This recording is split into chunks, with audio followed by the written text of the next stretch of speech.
Bonjour Éric Ciotti. Bonjour. Emmanuel Macron a affirmé dimanche soir dans son intervention sur TF1 que tous les étrangers en situation irrégulière qui ont commis un délit ou pire encore seraient expulsés. Bonne mesure. C'est naturellement une bonne intention. Est-ce que ce sera une mesure? Nous verrons bien. D'abord, la règle, quelle est-elle?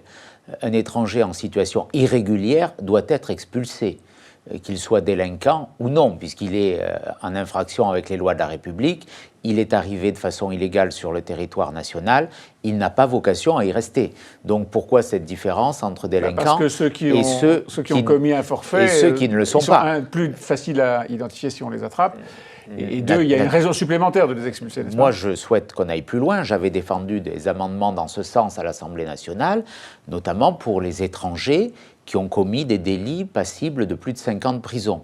Je souhaite qu'il y ait un éloignement quasi systématique. Je souhaitais également qu'on puisse expulser les personnes qui sont inscrites dans le fichier des signalés pour la radicalisation. Oui. Donc, il y en a 3 000. Il y en a 3 000. Sur le principe, vous êtes d'accord avec cette mesure? Sur le principe, bien entendu. Vous dites intention. Intention Emmanuel louable. Macron a déjà dit qu'il avait nommé un ambassadeur pour aller négocier avec les pays. Les choses ont l'air de s'installer. Est-ce que vous pensez que ça peut fonctionner? Nous verrons bien. Intention louable, je dirais même très louable. Je suis sceptique au regard de ce que le gouvernement En Marche a fait depuis 5 mois.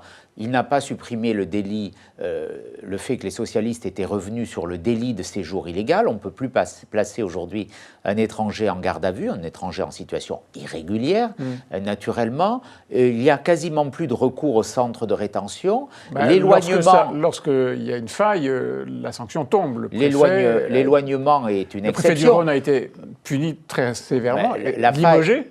La faille, elle n'est pas sur le préfet du Rhône, elle est générale. C'est ce que d'ailleurs a démontré... C'est le patron des services, c'est le haut de la pyramide. C'est ce qu'a démontré le rapport de l'IGA. Dans toutes les préfectures, aujourd'hui, la réalité, c'est qu'il y a très très peu d'éloignement d'étrangers en situation irrégulière. Pourquoi? Parce qu'on les place en assignation à résidence et plus dans les centres de rétention.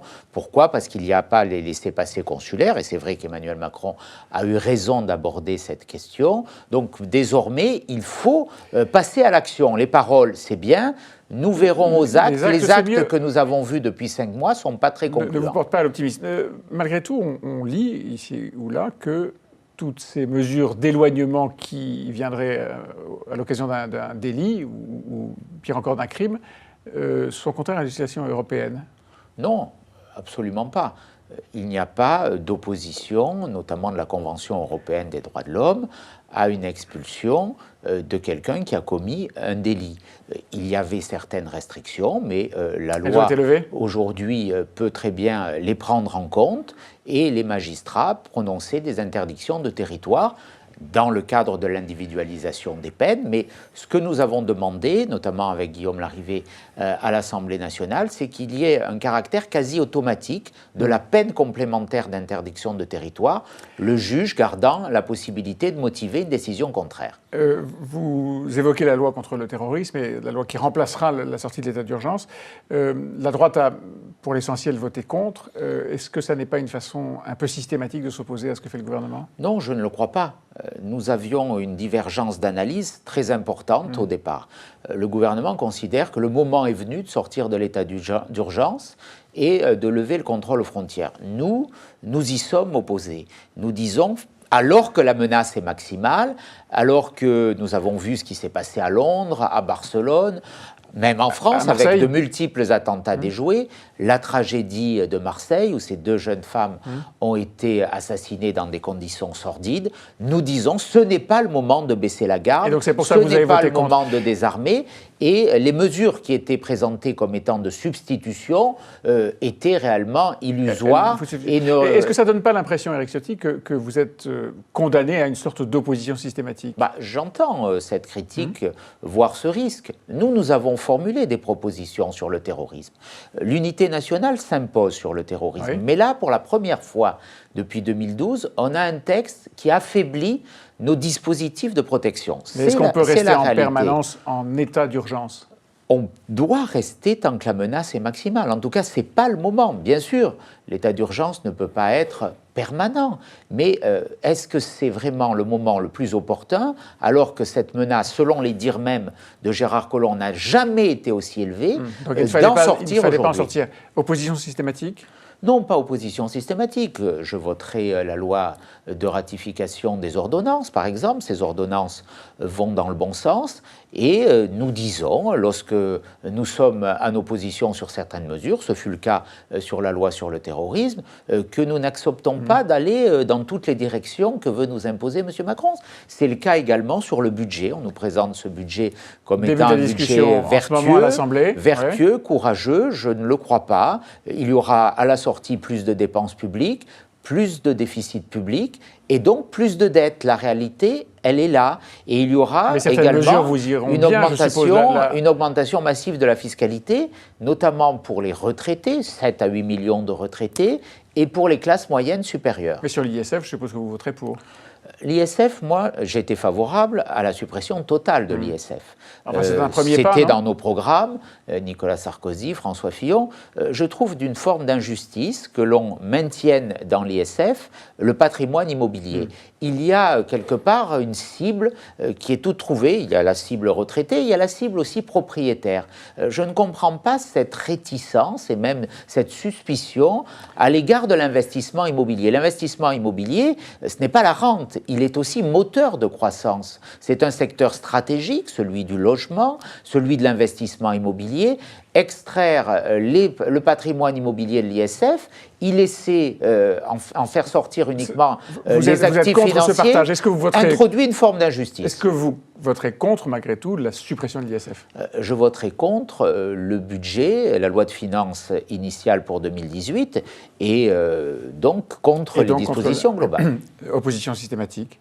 Non, pas opposition systématique. Encore une fois. Vous ne prenez pas ce qu'il y a de favorable, par exemple, ce qui a été dans le programme des leaders de la droite que vous avez défendu. Je le dis, les ordonnances, nous les avons. Mais sur le budget, non. Nous les avons votées. Sur le budget, c'est une approche globale, c'est un équilibre global. Il y a certaines mesures qui vont dans le bon sens. Ce que vous évoquez sur l'ISF va partiellement dans le bon sens. La cohérence, nous voulions tout faire supprimer totalement l'ISF, il n'y en a qu'une partie. Donc, bien sûr que cela va dans le bon sens, mais il y a une forme d'injustice aussi qui est maintenue. Dans 2 mois, Laurent Wauquiez sera probablement le patron Je l'espère. Vous l'espérez, vous le soutenez, le patron du Parti Les Républicains. Des doutes existent sur sa capacité à rassembler. Sur quoi doit-il rassembler ? D'abord, je souhaite que l'élection de Laurent Wauquiez soit la plus large, la plus belle possible, et ça sera la première condition du rassemblement. Il a déjà rassemblé, 135 parlementaires le soutiennent, certains avaient soutenu François Fillon, Alain Juppé, d'autres Nicolas Sarkozy, donc il y a les bases du rassemblement.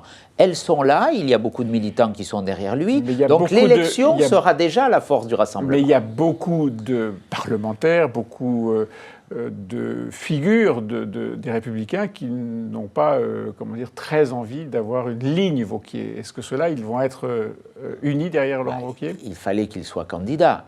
Tous ceux qui ont une ligne à défendre, je les invite à le faire au sein de notre famille politique. Est-ce qu'il a des symboles à utiliser ? Est-ce qu'il doit marquer un certain nombre de choses ? Il a déjà pris autour de lui des gens qui viennent d'horizons différents, en tout cas d'une ligne différente. Est-ce que ça suffira ? Je crois qu'il faut d'abord qu'il reste lui-même, qu'il n'affadisse pas son discours. Il exprime avec fierté l'adhésion à la droite républicaine, à ses valeurs, qui sont des valeurs importantes. Aimer la France, valoriser le travail, récompenser le mérite, promouvoir l'autorité, protéger les Français. Ce sont des valeurs qui sont au cœur de notre projet de société. Il faut qu'il les conserve, qu'il les défende et qu'il rassemble tous ceux qui peuvent se retrouver dans ces valeurs. Sur une ligne d'opposition ferme, je veux dire, pour exister face à un Emmanuel Macron qui prend un peu à gauche et qui prend un peu à droite, il faut être encore plus à droite ? Nous avons notre spécificité. Je crois qu'il faut parler à tous les Français, mais nous avons des valeurs. Ces valeurs aussi, elles doivent s'adresser, je dirais, plus à des catégories qui sont méprisées ou oubliées par le pouvoir aujourd'hui. On voit bien que les catégories populaires n'ont aucun intérêt pour le président de la République, qu'il y a certaines parties du territoire aussi qui n'ont aucun intérêt. C'est cette France rassemblée que doit promouvoir demain Laurent Wauquiez. Avec vous, Éric Ciotti. Merci beaucoup. Merci beaucoup.